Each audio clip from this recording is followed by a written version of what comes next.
창세기 2장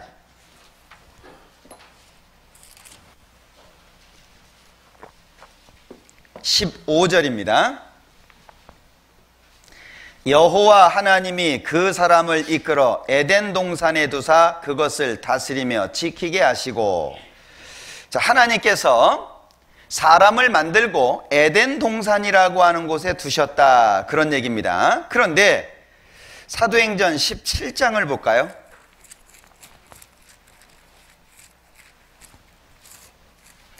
사도행전 17장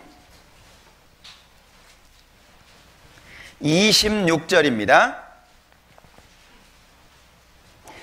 인류의 모든 족속을 한 혈통으로 만드사 온 땅에 거하게 하시고, 자, 여기 인류의 모든 족속을 한 혈통으로 만드셨다. 자, 지금 70억에 가까운 사람들이 이 세상에 살고 있습니다. 굉장히 많아졌습니다. 그런데 그 모든 사람이 한 사람에 의해서 시작됐다는 거예요. 자, 지금 70억 가까운 사람들이 살고 있는데 거슬러 올라가면 한 남자가 있다는 거죠. 이게 과연 사실이냐? 자, 우리 상식적으로 한번 생각해 보겠습니다. 역사를 거슬러 올라가면 올라갈수록 숫자는 적어지겠죠. 점점 적어질 거예요. 제일 처음이 되면 몇 사람이 있어야 되죠? 두 사람이 있어야 돼요. 남자 두 사람이었으면 얼굴 쳐다보다가 늙어서 죽었겠죠. 분명히 여자 한 사람, 남자 한 사람이어야 돼요. 인정하십니까? 근데 그 위에는 원숭이래요. 상식적으로 생각해도 말이 안 되는 거예요. 그러니까 하나님 믿기 싫어서 그런 것이지, 상식적으로 쉽게 생각해도 원숭이가 사람 된다는 건 말이 안 된다는 거예요. 그러니까 반드시 남자와 여자를 통해서 자손이 번성되도록 돼 있는 거잖아요. 그런데 제일 처음에 두 남자와 여자 이 두 사람이 있어야 되는데 그 위에는 원숭이라고 하는 것이 안 맞잖아요. 이게 틀린 얘기라는 거죠. 그러면 이 두 사람은 어디에서 왔냐? 성경은 하나님이 만드셨다고 말하고 있는 거예요. 그리고 이 한 남자에 의해서 인류는 번성하게 됐다라고 하는 걸 말하는 겁니다. 자, 지금은 이제 과학이 발달돼 가지고요, 이것이 사실이라고 하는 것을 확인할 수가 있었어요.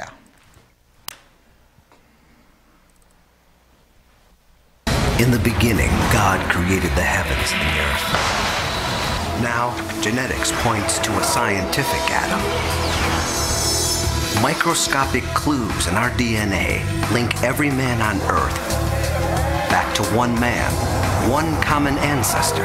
At an unexpected crossroads of Bible and biology, we're headed on a search for Adam. We look so different. The idea that we're all related seems impossible. It's hard to believe that 6 billion people all share the same ancestor. Now, science offers a chance to find a genetic Adam. A single ancestor whose DNA survives in every man on Earth today. This is a scientific quest, yet the idea behind our search was first written down in a document of faith, the Bible. Thousands of years before genetics, the book of Genesis tells of one man who fathered us all. But how do you unravel a chain so many generations long? A chain that leads all the way to the roots of humanity's family tree. Most of our DNA is a jumble from all our ancestors. It's what makes each of us unique. But there's a section of our genetic code that stays almost constant. The Y chromosome, the special piece of DNA that only men have. It's passed virtually unchanged from father to son, like a family name. The Y chromosome links the men of today with the men who lived in the past. This tiny piece of DNA allows us to travel back in time through humanity's history. Most of the time, the Y chromosome is passed unchanged from father to son, like our last name. But sometimes little differences creep in. Like the spelling of a family name changing over time. Every so often, a harmless mutation appears on one man's Y chromosome. All his sons inherit that mutation. And all their sons. It marks all descendants like a brand. That's how Wells found that 16 million men are cousins.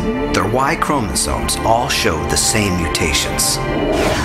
We followed the DNA trail all the way to the bottom of the tree. Every branch leads to one man, one Y chromosome. 무슨 얘기인지 이해되시죠? 그러니까 남자에게만 있는 Y 염색체를 통해서 계보를 쭉 추적해 보면 한 사람에 의해서 인류가 번성했다는 걸 알 수 있다. 이제 그런 얘기입니다. 자, 이것은 과학이 발전되면서 알 수 있었던 거예요. 그러니까 실제 우리가 성경이라고 하는 것을 이렇게 쭉 공부해 보면 성경에는 한 혈통이라고만 나와 있잖아요. 그것을 과거의 사람들은 이해할 수가 없었어요. 왜? 이런 지식이 없었기 때문에 그런 겁니다. 그러니까 남자에게 Y라고 하는 염색체가 있는데 이건 남자한테만 있는 거예요. 여자한테는 없는 겁니다. 그러니까 이 Y 염색체를 통해서 모든 사람은 한 남자를 통해서 이루어졌다. 이렇게 번성했다는 것을 이제 알게 된 거고요.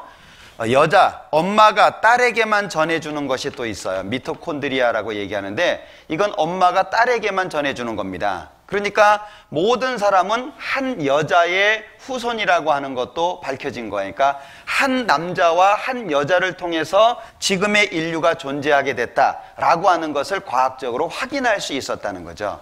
그러니까 문제는 성경이 사실이 아니어서가 아니에요. 성경은 얼마든지 어떤 방법으로든지 사실이라고 확인할 수 있어요.